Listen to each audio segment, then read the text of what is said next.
The following program is made possible in part by the Dayton Bar Association.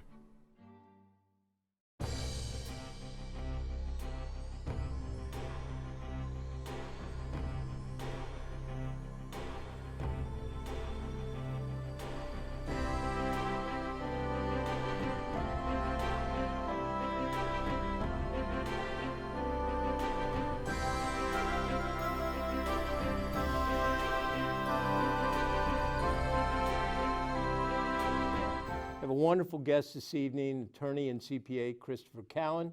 Let me do a little bit of housekeeping here and we'll get started on the evening talking about taxes, the Secure Act, maybe some estate planning updates, probate law, a variety of different matters. Once again, I want to remind you that the show live streams. I would direct you to DATV's website. And the YouTube portion of it will show the show after tonight. The show can also be seen at 10 o'clock this evening on the Miami Valley Communications Council television station. For those of you who live in the southern suburbs, most of our direct review on television live tonight goes to the east and the north and the west. So those in the south, again, Miami Valley Communications Council, and then again on Thursday evenings at 6 p.m. And that'll be on a rolling basis, I think, for the month. But again, this show will be on YouTube in the next few days, and then I welcome you to also look at the shows that have been done by Mike Monta, our former host and great lawyer and great friend. For over 25 years, and you may recall I took over for Mike about a year and a half ago. And so all of his more recent shows, as well as my shows in the last year and a half, are I say my shows, our shows. And we have a wonderful volunteer cast and crew, and we really appreciate it. So without any more information right now about the show, other than to say that this is underwritten by the Dayton Bar Association, and we thank the Dayton Bar Association for that. Let's get started. Chris, welcome. Thank you, Jeff. Thanks for having me. Well, it's the second time Chris has appeared since I've become the host and producer, and it's a real pleasure. Chris and I have been friends for over 40 years, and he's a wonderful attorney and a wonderful guy. Wonderful husband and family man, I believe to be the case also. So he's hitting all the buttons and all the numbers. And lovely wife, Ann. Chris, I asked you to come here tonight and talk about taxes particularly for individuals, a little bit of a last minute update relative to the upcoming April deadlines.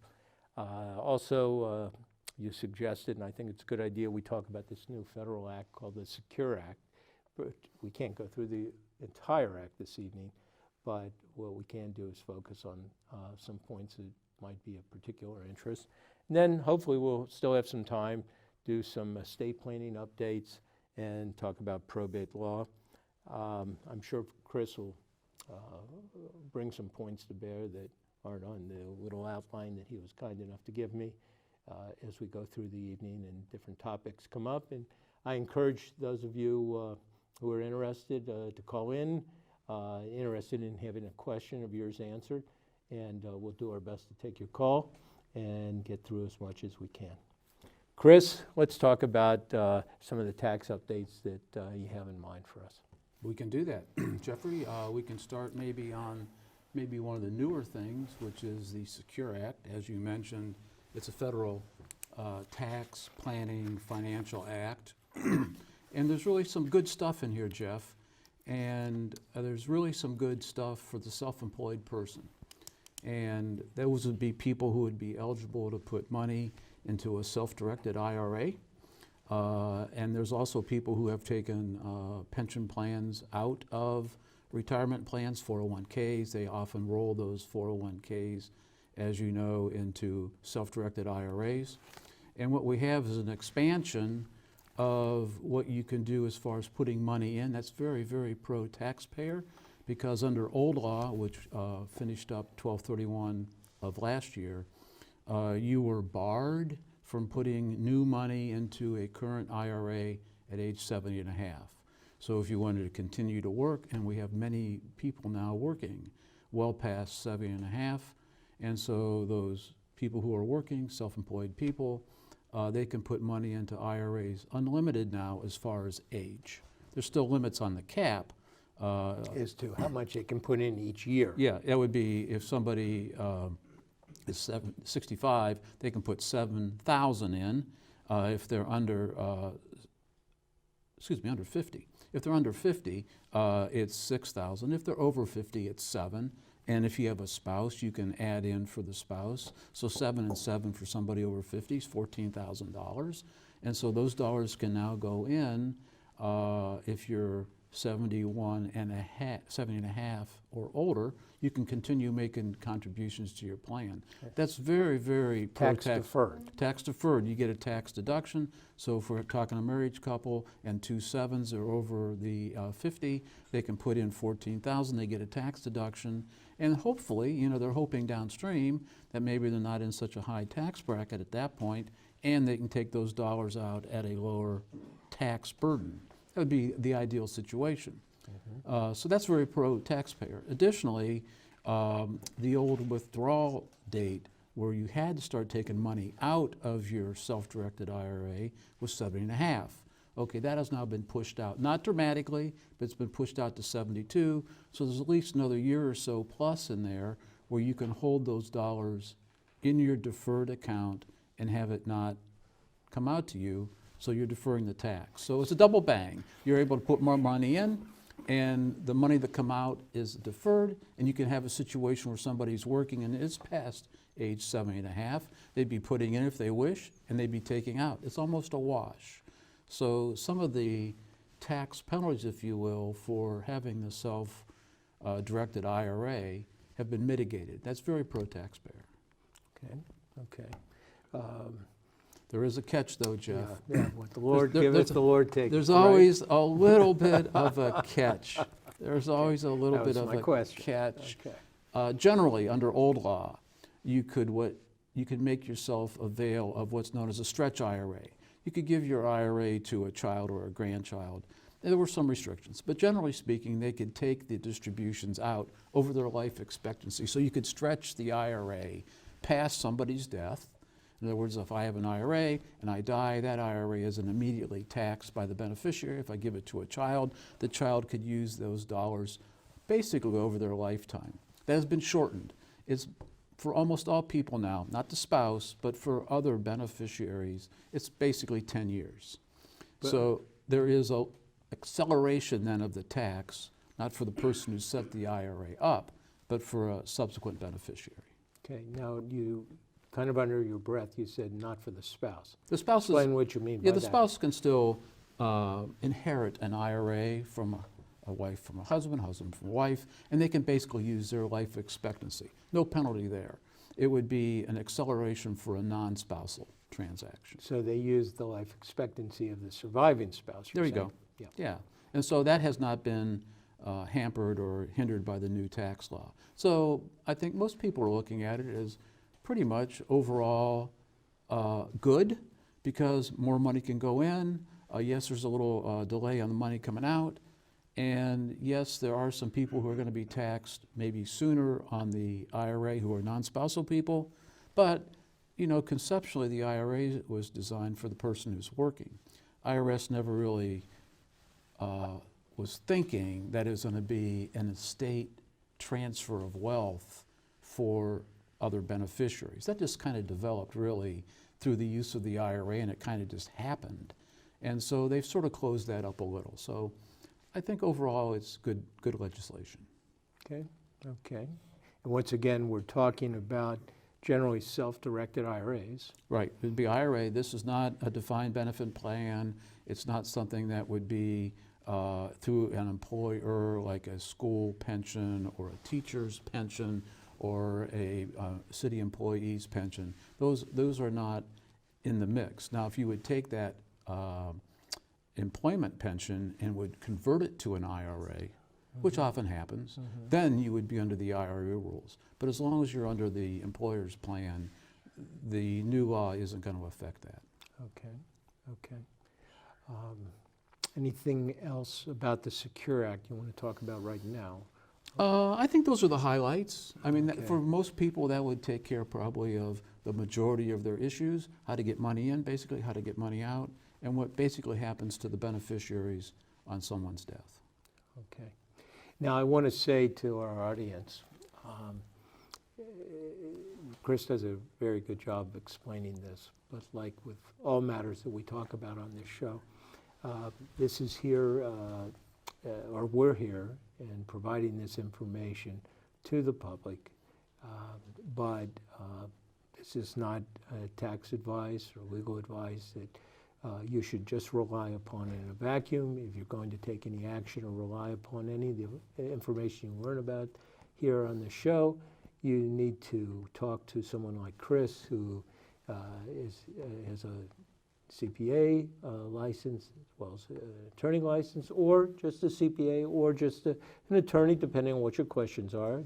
I'm not here to tell you you have to call Chris for everything. I'm not sure he can handle all that, as busy as he is.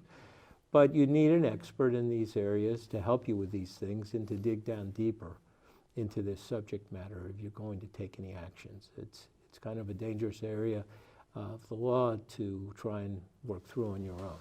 So I encourage you to do that, and this would be a good time to tell you that you can call the Dayton Bar Association 222-7902, or you can call the Dayton Bar Association's lawyer referral line at 223-5311.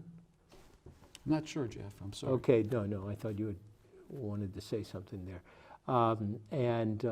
Call the Bar Association. If you call the lawyer referral service for a reduced fee, you can purchase someone's time for 20, 30 minutes at a substantially reduced rate who works in this area of the law and might be able to give you some information, and then you can hire she or he going forward if you choose to do more in-depth advising for you, or maybe that's all you need, or maybe you choose your own private attorney or CPA or someone like Chris who's licensed in both areas. But it's very important that the kind of things that he's talking about this evening be examined with an expert. I can't tell you how important that is. Okay?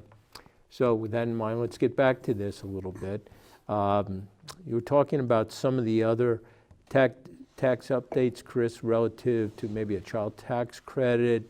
And somewhere in this discussion, let's talk about standard deductions, personal exemptions, and maybe some changes in the law in that area. Because I think when somebody signs up, they get a job, they sign up, they fill out a form. How many deductions are you going to take?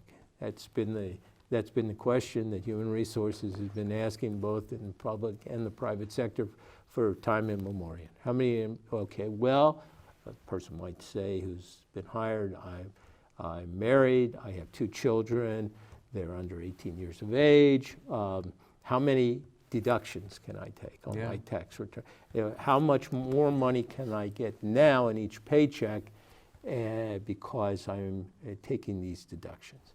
Well, then we get into the question of standard deductions, we get into the question of personal exemptions, and I think that's become a little muddled. And there have been some changes? There's been some changes, and it's tricky now. Yes.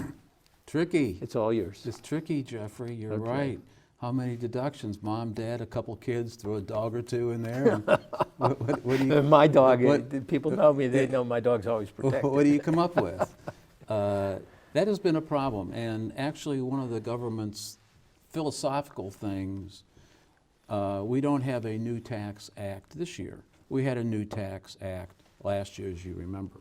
And one of the things the new tax act done, is at least temporarily, is the personal exemptions have been abolished. So we don't have personal exemptions anymore, but the standard deduction was almost doubled. So for a married couple, the standard deduction, $24,400. And they don't get personal deductions for themselves or the children. What we're seeing is it's sort of a mixed bag, because standard deduction has been dramatically increased, and the ability to itemize has been greatly limited, right? You have to have buku medical deductions to be able to have any medical expenses. We have the SALT cap now, so our state and local income taxes, real estate taxes, are capped out at 10, and so it doesn't matter if you have a big house and a big real estate tax bill, or you're paying a lot of tax to Ohio, you're capped out at 10, which has reduced the ability for many, many, many people to itemize, and the 2%. Capped out, taking a deduction of no more than $10,000. For those classification Right, of deductions. right, Exactly. And Okay. the 2% itemized deductions is now gone. Things like broker fees, things like investment fees, IRA fees, tax preparation fees, those things have been abolished. So the ability for people to itemize has been greatly restricted. And the push has been, again, pushing you towards, if you're married, for instance, you said, and I want to walk through this, because what if you're an individual, what if you're married filing jointly, what if you're married filing separately, Yeah. and how this might vary between those classifications. But I think the overall push, as you're saying, is that the IRS, I'll say the IRS, is pushing you in the direction of taking the standard deduction whenever you can. There's no doubt about it. The IRS is tired about looking at people's receipts for charitable contributions. They're tired about sorting out the dental bills. They're tired of looking at all these deductions. They have really made big steps to get itemizers sort of out of the way. And basically, it's the big itemizers now that are itemizing. And it's basically people that have really significant charitable contributions because the medical expenses usually are not enough, and most of those people are usually covered by some sort of medical insurance, and they may have a deductible, but it's never enough to make it an itemizable event. So really what's happened is the whole arena of itemized deductions is being pretty much isolated to folks who have significant charitable contributions. Say, for an example, a married couple over 65, you have to have $27,000 of itemized deductions before you beat the benefit of the standard deduction. Well, there aren't, truthfully, that many people doing gifts of that nature. So What was that number again? $27,000 for the standard deduction. Okay. For a married couple, that would be 65. It would be $24,400 plus $1,300 as an extra for being over 65. So I think what we're seeing, and I can't give you the exact numbers, but I'm sure that the availability of the itemized deduction has gone way off from 18 to 19. Way off. Okay. Way off, yeah. Also, there is a fair amount of simplicity. You know, there was a lot of record keeping. People were sort of being forced in to keep track of all this because they wanted to make sure they got the deduction, so they did all the bookkeeping to gather up all this data for all the different taxes and different medical bills and different things they're paying. So there is some simplicity on that. A lot of dining room tables are going to be a lot cleaner during the month of March and April this year. Huh? I think so. I think, and there's probably going to be an increase in the standard deduction. You know, I think it's been perceived as sort of a success, and so my guess is it will be increased and it will be continued on. Let me ask you, just for simplicity's sake, because there was a lot of information you just gave. Let's take a family, married couple. Let's start with that. Let's stick with a married couple.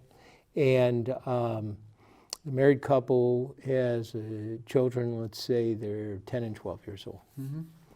Okay, the married couple together earn maybe $75,000 to $125,000 a year. So just pick that range. It doesn't matter, I don't think, in this scenario, for starters at least, who earns what. Okay, so now they may have had some medical expenses, but not substantial ones. Mm-hmm. They may have made charitable contributions, Sure.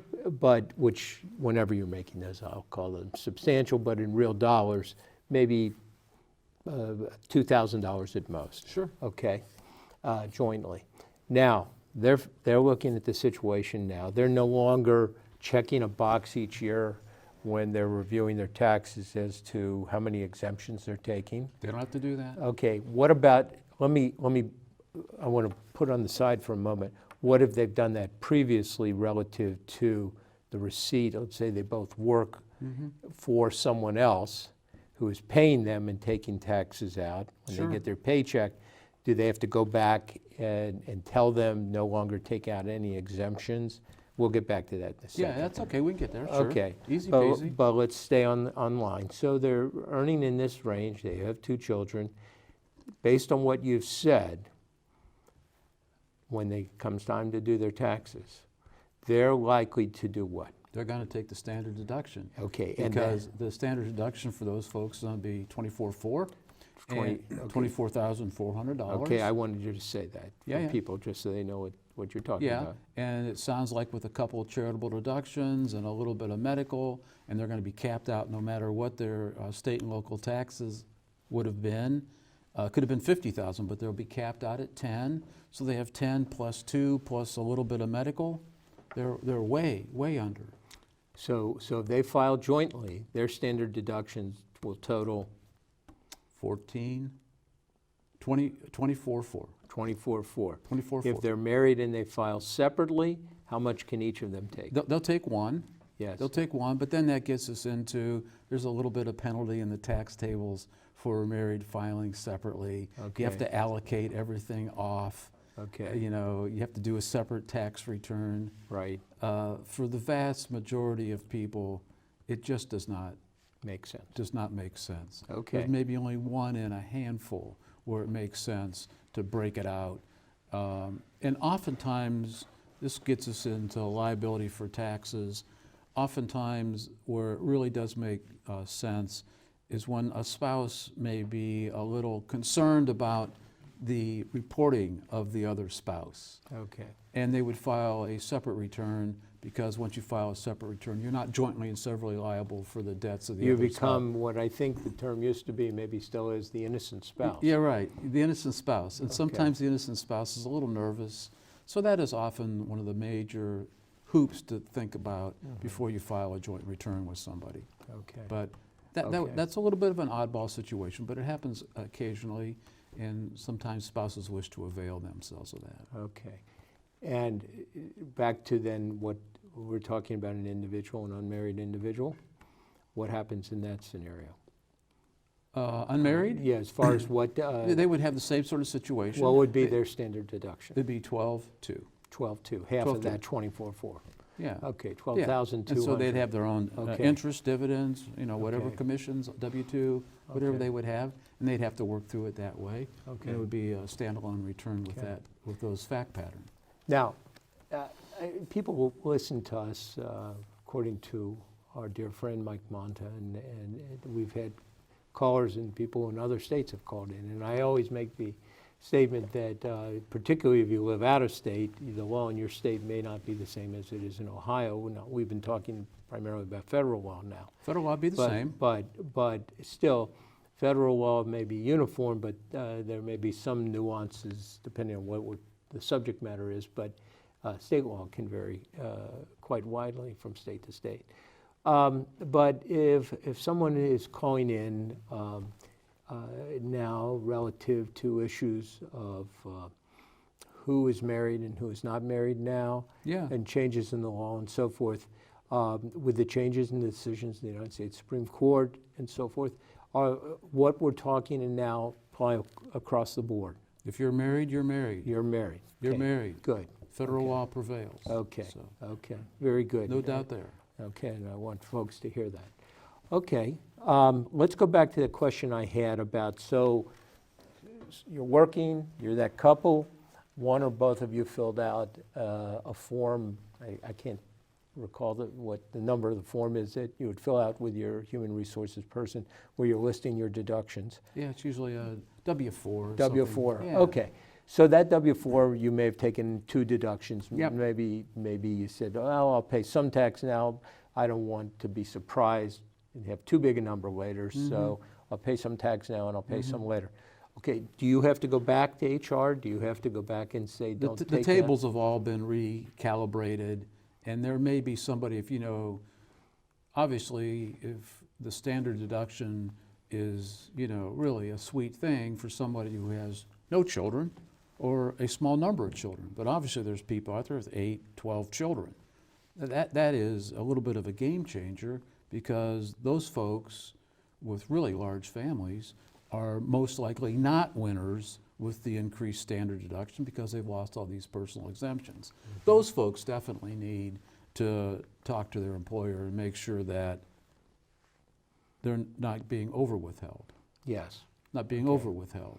But Okay. it all is sort of circular, right? Because whether you have a little more taken out of your paycheck or a little less, it all sort of Evens up balances, the tax. it all the tax balances up time. the tax line, but obviously most people are more happy. They're happier people when they get a refund, Yeah, but all of a sure. sudden they think that they were in compliance with their withholding, and all of a sudden they get a surprise, and they owe some money to the IRS. still owe The money. the numbers are still the same, but it's a little bit of a sticker shock. So most people, a lot of people, will have a little extra withheld, right? And so they're a little safer on the back door, just in case there's some things. And So both at the federal and the state level. the federal and the state Okay. level, yeah. Yeah, Sauce and for the that- goose, sauce for the gander. Yeah. Absolutely. Okay. Okay. Anything else relative to tax updates? Any general admonitions about not waiting to the last minute, checking about this or checking about that? Let's be some practical advice in addition to what you've already given. Let me say one thing before we get there, if I may. Okay. Well, this is a little bit old law because it was created last year. But we talked a little bit about the Secure Act. It's Right. been sort of a little bit of a bone, if you will, that's been passed out to the self-employed. The federal government did the same thing 2 years ago with their qualified business income deduction. And generally speaking, if you're a self-employed person, or you work as through a LLC or a sub-S corporation, and there is a distribution to you of earnings. Somebody who's self-employed is making, they could be doing car repair, they could be doing dentistry, they could be doing real estate work, they could be doing all sorts of things. The federal government has said, basically, you can take a deduction for 20% of your net income. That is very, very pro-taxpayer. So in a very simple situation, you have somebody who is doing plumbing work or electrical work, and they have a net income of $100,000. A 20% qualified business income deduction. Right. So in other words, to say they have, and let's say they're steady, they've had $100,000 for many years. That's just kind of their level of work. That's where their production is. They're very happy at that pace. This year, they'll be able to take a 20% deduction off that 100. So 20% of 100 is $20,000, and they would have that as just a unilateral, if you will, deduction that's permitted under the code. And instead of paying tax on $100,000, they would pay tax on $80,000. And that is extremely pro-taxpayer. It's designed to stimulate small business, people that are working. And then as sort of a dovetail to that, the state of Ohio has their own business deduction where you can deduct up to $250,000 dollar for dollar. So that plumber or electrician or other person who has that level of income, $100,000 in the IRS, that person gets a $20,000 deduction, pays tax on 80. That whole 100 is exempt from tax on the state level, zero tax. And so, I mean, Jeff, I'll be honest with you. If you'd talked to me 10 or 15 years ago, would you say, geez, what do you think about this? I would say, I can't believe it. I just don't think we're going to have that kind of relief for small business. But that has happened. And the federal government, that's where they are on their position on sort of it can be a large amount and you can still get 20%. Whereas the state has taken a little bit of a different position. If you're over the 250, then the rest would be taxed, but they exempt out a larger floor. And so it's a couple different concepts on how to sort of stimulate or hope to promote small business. So those are very, very pro-taxpayer changes. They're not new in 19, but they're new in 18.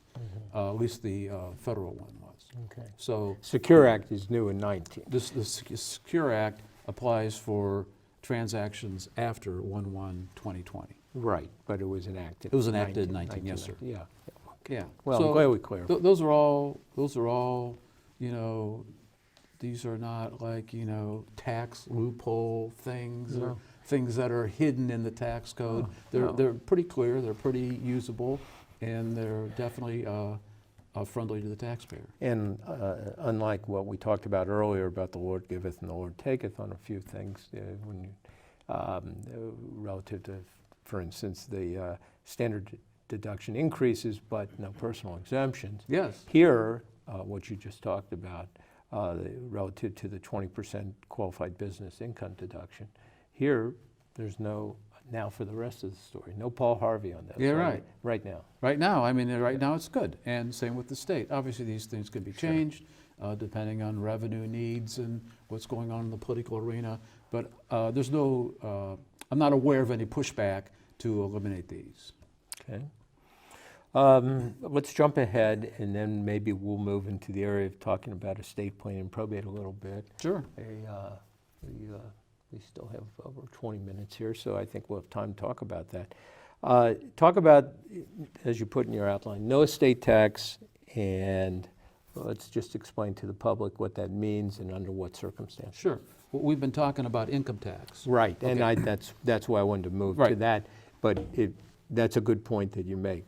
For those who are paying attention here, we've been talking about income taxation, or the taxation of your income. That's Now right. we're going to talk about what happens if a person dies, and we're in the state of Ohio, and whether or not any estate tax has to be paid on their estate, and maybe just a little historical context. And the short answer now is much different since 2013. 2013, I was yep. going to say it's 13 or 14, I wasn't Yeah. sure. Before, it's not so relevant, but for the last approximately 7 years, I don't know when it became effective. 13 it became effective? Why don't you tell the public what we're talking about? Yeah, we've shifted now. We've been talking for a while here about income tax, Okay. federal and state income tax. Now we've shifted to a tax on the transfer of property at death, a death tax or an inheritance tax. And Okay. Ohio had a death tax until 2013, and it was a complicated piece of legislation. But conceptually, if you were a single person and you had more than $300,000, the amount over 300 was taxed, sort of a sales tax, at 7%. That would be the general lay of the Ohio death tax. And in 13, Ohio abolished its death tax. So it doesn't matter if you have many millions or you're Billy Gates and you live in Ohio, you have no death tax on any assets passing to any heirs on your demise. That is tremendous taxpayer relief. Very, very pro-taxpayer. That'd be the state death tax. That's the state. Now, we still have federal We have federal death tax. taxes, and I don't know if you want to, we didn't talk ahead of time about commenting on this area of the law, but you want to talk about a little bit just about that area, if well, somewhat simple format, and nothing simple about the tax law, but That's true. relative to how much, how high an estate you can have before you really your heirs are paying tax on that. Yeah. In the old days, it was $1 million, back 15, 18 years ago or so. And then we went to 3.5 million, and there have been some other tweaks since then. But currently, for 2020, it's 11.1 million, Jeff, per person. So you have 11.1, I have 11.1, our wives have 11.1. You can actually transfer your wife's 11.1 if something would happen to her before you, so then you would have 22 and change exemption. So this is also another piece of legislation that I think really a lot of people did not see coming. Me personally, I really can't believe we've moved so dramatically in the estate arena, where within 7 or 8 years or so, we've gone from 7 to the state of Ohio, and the rate about is 50%. I mean, there's some variations. Yeah, 7% tax rate in this state of Ohio above 300,000, to where there's no state income tax now, or state, estate tax That's right right. now, to to zero, but then relative to the federal, Yeah, in excess of 11 million, okay. then would be taxed, but Yeah. anything up to 11 million per person is exempt. So the relief that has provided Yes. the normal people in our southwestern Ohio is really phenomenal, because a family with just a little bit of planning, a husband and wife, can pass up to $22 million, and it's indexed for inflation. Yeah. So every year it's increasing, it's rolling forward, but we can just use the 22 million number, that's good enough. Yeah.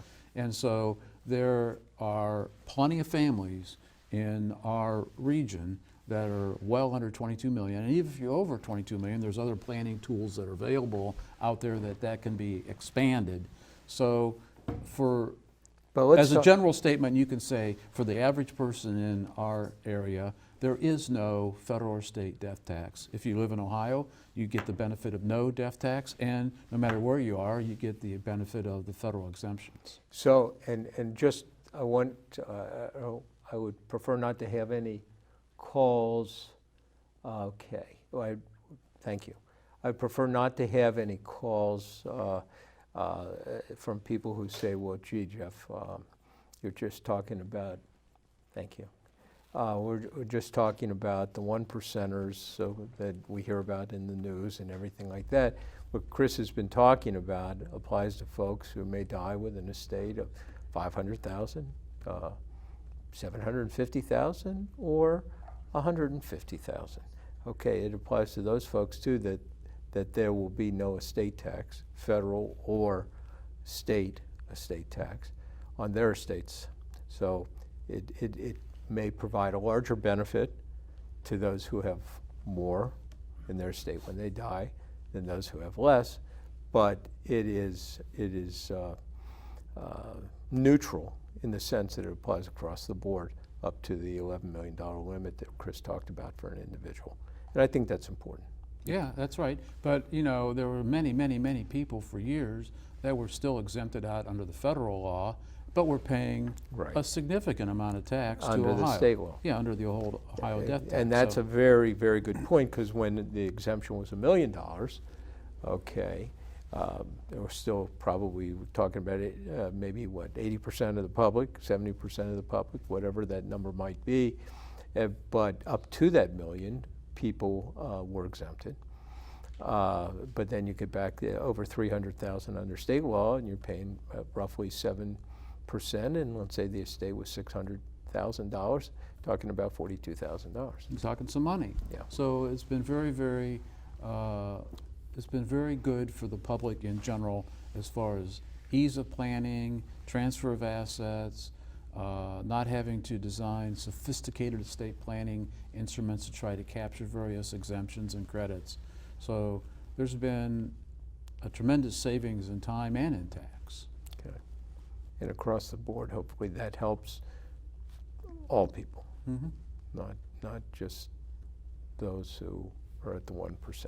And I think it's important because I hope that we're getting out to all people with this show, and I want people to know we're interested in answering questions for everybody.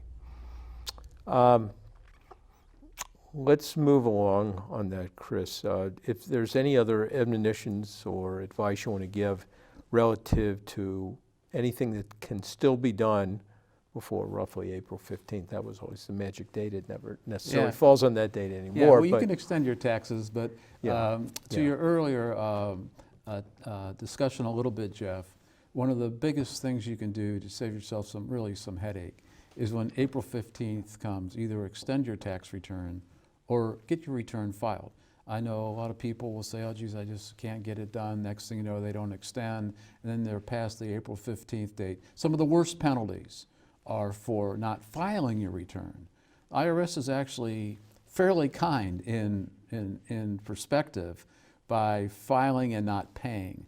The not paying is a very, very small penalty, but the not filing can be up to 50% of the whole tax. That you ultimately have to pay. They ultimately have to pay. And so they really pile on. They pile on because they want that return. Okay, so get the return filed and you can save significant headache.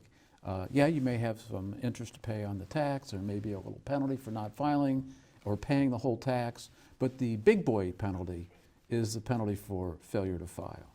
So get that return filed. Okay.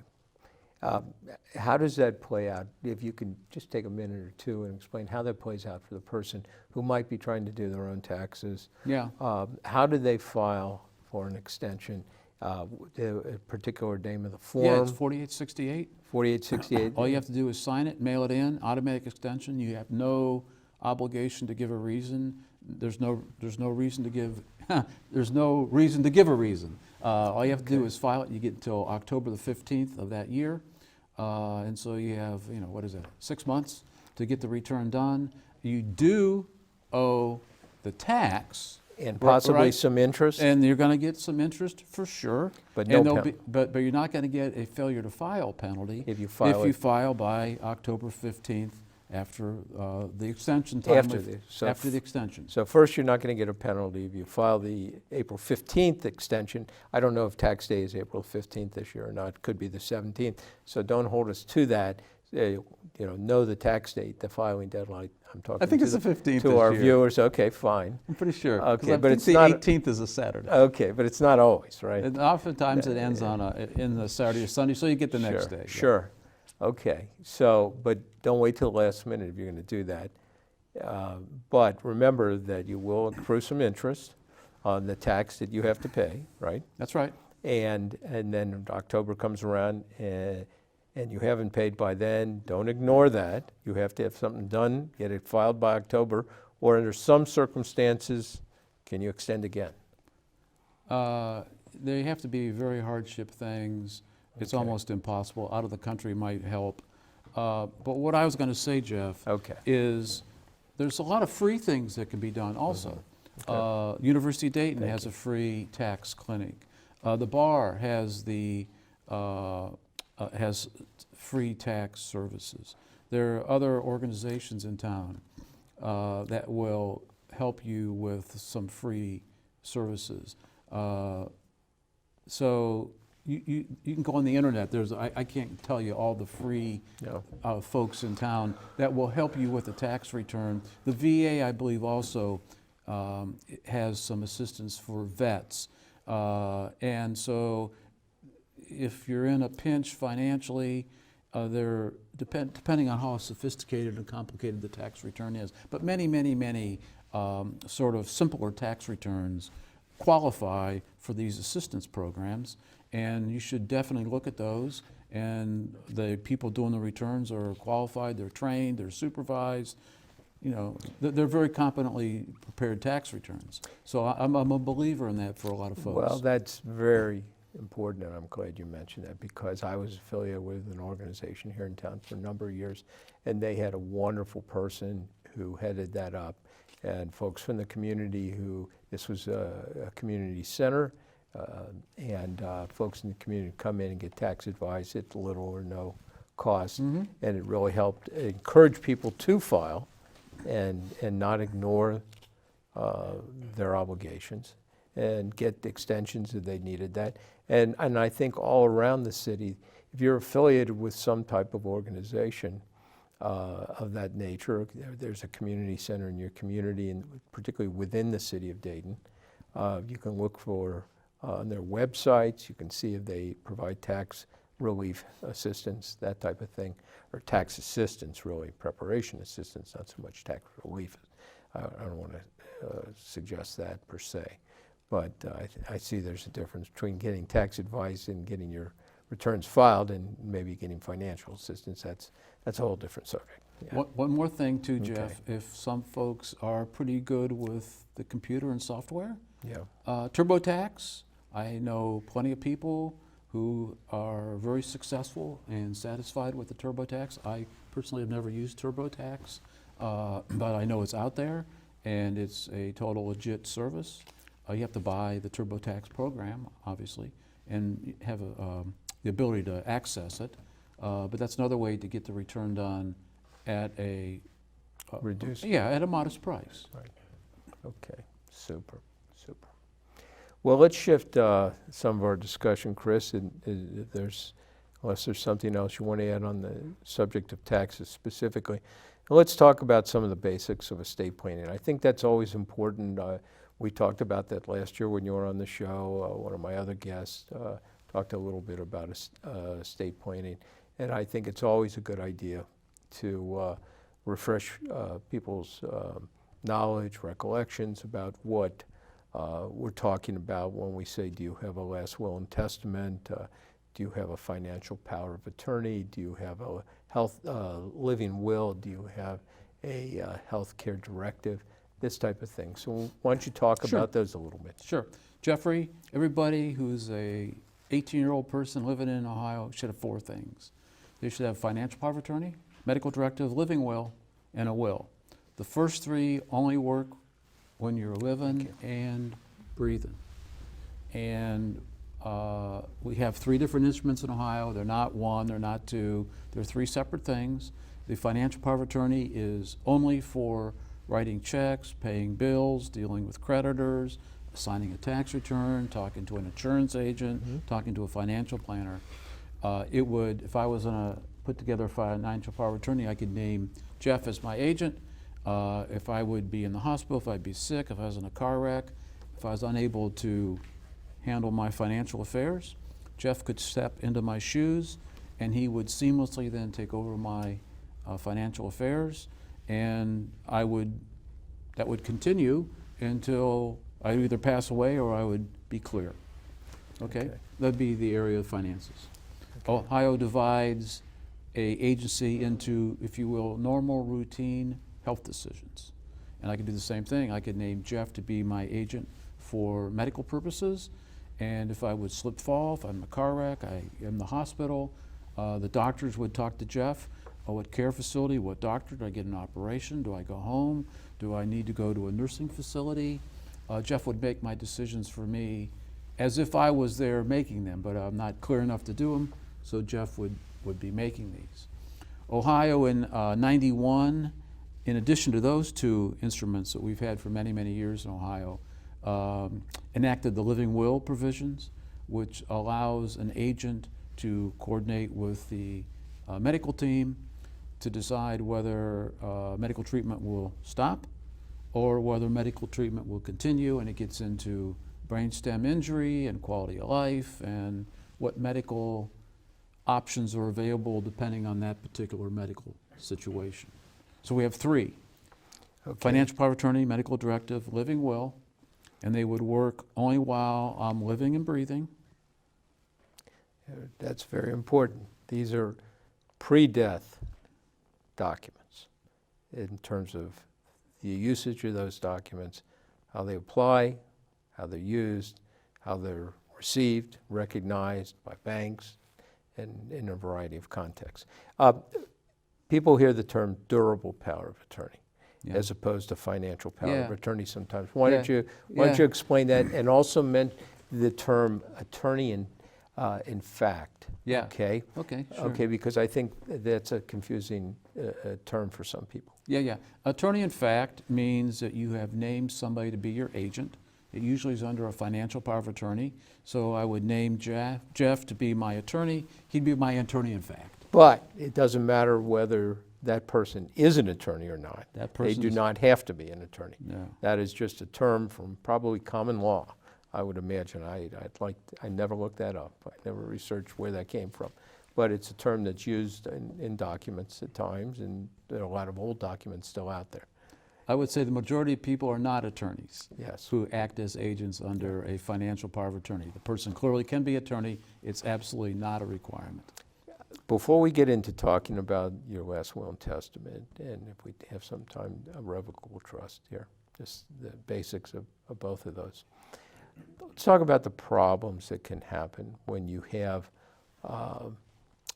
given somebody the right to stand in your shoes, and particularly relative to your financial matters, the ability to buy and sell your real estate. Sure. Because I've said to people over the years when I prepared those documents, you understand you're giving some person the right to walk out of here today and empty your bank account. They don't have to have a reason. Bank may not check. They can empty your bank account. They can sell your real estate. They can do a lot of things. So this has to be a trusted individual. Or the question comes up, can you have co-powers of attorney? can you have co-people who decide what your health directive should be? Can you have co-people in the living will situation? I think the answer to all those is yes, you can. Sure. If you can address that, and maybe even a little bit about the advisability of doing that or not doing that. Yeah. Well, it's like everything else in life. The devil, my friend, Is in the details. is in the details. So That's a whole show in itself, actually. But and we could do a whole show on each one of these instruments, Right. actually, because as you peel the onion back, Right. it gets more and more sophisticated. But as a general rule, if you do not trust your agent to the extent that Jeff is speaking of, to handle all your financial affairs, then we got the wrong guy, right? man or woman. Man or woman, we got the wrong person, because it is possible I could do a power of attorney that says Jeff can only sell my house. That's called a limited power. That could work, but if I'm in the hospital, what about my Dayton Power and Light bill? And what about my car insurance bill? And somebody has to get my taxes filed. And what about other obligations I have, maybe a mortgage? So yeah, we can draft the instrument to be very tight, but then it's not such a very good document because we spent a lot of time drafting it and it doesn't have much horsepower. So it's a constant tug between cost efficiency and not so much interference and how much trust we have in the agent. Luckily, most of the time it moves seamlessly. But if you draft 1,000 of these, every now and then somebody's gonna go wacky, grab grandpa's money, buy a Corvette, go to Vegas, and we got a big mess. What about So okay. it does happen, and we have these abuse situations. So it's if you don't want that, then we have the Ohio guardianship law. That's what the whole guardianship law is set up. If I would have a stroke tonight, and all of a sudden I'm incapacitated, and I don't have a living will, medical directive, financial power of attorney, our Montgomery County probate judge would probate me. The doctors would say Chris can't take care of himself. They could possibly appoint Jeff. They appoint Jeff. He stands in my shoes. He reports to the court. We got an inventory. We got a budget. We got a bond. We got annual countings. And in the most simplest guardianship, you may spend $2,500 to $4,000 or $5,000 in court supervision. So you're laying off. The risk is laid off, but the overhead is dramatic. If you have that, so in other words, if you have that guardian, they're going to have to account to the court for the decisions they make and can be penalized if they do engage in wrongful acts, but there's a cost associated with that that might not be the case here if you appoint a trusted individual, family member, or friend. Now, I believe we have a caller. Okay, caller, good evening, and thank you for calling. What's your question? Good evening. Oh. Good evening. Good evening. Good evening. And Chris.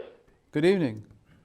You know, you've been answering these questions so adeptly for the past hour that you answered them before I can think of the next question. Well, that's a good show. And It's a good you've show. done such a terrific job. Good guest. Good guest, and anything that I've learned came from a certain person, former host, who did a good job and who on occasion will call in and help us along with some of the issues. So might you have anything to add to this conversation, sir? No, except for that Chris is caught up on the benefits and detriments of our tax plan, which has been foisted upon us this past year. Okay. Well, caller, we're in light of that thanks question, for we're the not going to explanation. divulge who I think this caller might be, but only to say that I would encourage you and other callers to go to our website and maybe let us know If you'd like us to have certain types of shows in the future, you maybe have Chris talk about some other subject matter. We try to remain politically neutral. We try to provide as much information as we can in a short period of time. But we really enjoy these kinds of calls, and we thank you for your interest in this show and for your interest in this show over the last 30 years. You're welcome, and I've enjoyed every minute of it. Okay. Okay, well, thank you. Thank you very much, caller. And before we go, and it looks like one of my clocks says we have 16 minutes and 16 seconds in counting. Another says 3 minutes, so I'm going to go with the 3 minutes. So I'm going to again tell you that we would like to have talked about last wills and testament and revocable trust is a part and parcel of this. Chris, I guess I'd just like you to comment upon how living wills, healthcare directives, and durable powers of attorney / financial powers of attorneys, again, are applicable when the person who makes them is living. That's correct. So the last will and testament is a document that one would make while they're alive, of course, but takes effect only when they die. That's correct. Is that a simple way of putting it? That's correct. Okay. And so folks have to be mindful about that, and that gets into questions of appointing an executor or executrix to work generally with your attorney that they may select, or you may select ahead of time to handle your estate. Yeah, we're down to about a minute. So, and the topic of revocable trust, maybe that's been a changing area of the law in terms of trust and relative to particularly some of the tax information Chris provided when it comes to estate taxes or the lack thereof, so that the role of trust is maybe changed a little bit. Maybe that's a topic for another evening. So with that in mind, I would thank Chris again very, very much for all this helpful information. Folks, thanks for viewing the show. First Monday night of each month, You and the Law, underwritten by the Dayton Bar Association. And thank you very much for tuning in. Good night.